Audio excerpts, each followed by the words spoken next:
புயல் காலங்களில் பொதுமக்களுக்கு எச்சரிக்கை விடுக்க துறைமுகங்களில் 11 வகையான புயல் கூண்டுகள் ஏற்றப்படுகின்றன. புயல் கூண்டுகளின் குறியீடுகள் குறித்து பார்க்கலாம். துறைமுகத்திலிருந்து வெகு தூரத்தில் காற்றழுத்த தாழ்வு நிலை ஒன்று உருவாகும் பட்சத்தில் 1ஆம் எண் எச்சரிக்கை கூண்டு ஏற்றப்படும்.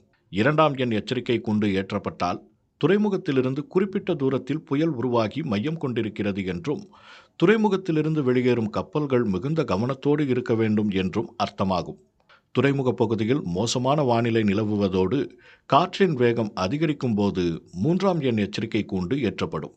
4ஆம் எண் கூண்டு ஏற்றப்பட்டால் கடலில் மையம் கொண்டுள்ள புயல் அதிக பாதிப்பில்லாத புயலாக இருக்கும் என அர்த்தம். புயல் துறைமுகத்தின் இடது பக்கத்தில் கரையை கடக்கும் என்பதால் கடுமையான வானிலை இருக்கும் என்பதை உணர்த்த 5ஆம் எண் புயல் எச்சரிக்கை கூண்டும், வலது பக்கத்தில் கரையை கடக்கும் என்பதால் கடுமையான வானிலை இருக்கும் என்பதை உணர்த்த 6ஆம் எண் புயல் எச்சரிக்கை கூண்டும் ஏற்றப்படுகிறது. 7ஆம் எண் எச்சரிக்கை கூண்டானது புயல் துறைமுகத்தின் மிக அருகே அல்லது துறைமுகம் இருக்கும் பகுதி வழியாக கரையை கடக்கும் என்பதை குறிப்பதாகும். மிக மோசமான விளைவுகளை ஏற்படுத்தக்கூடிய வலிமை நிறைந்த புயலானது துறைமுகத்தின் இடது பக்க கரையை கடக்கும் என்பதற்கு 8ஆம் எண் எச்சரிக்கை கூண்டும், வலிமை நிறைந்த புயல் வலது பக்க கரையை கடக்கும் என்பதை குறிக்க 9ஆம் எண் எச்சரிக்கை கூண்டும் ஏற்றப்படும். 10ஆம் எண் கூண்டானது மிக கடுமையான புயல் தாக்கும், இதனால் பெரிய அபாயம் இருக்கிறது என்பதை உணர்த்துகிறது.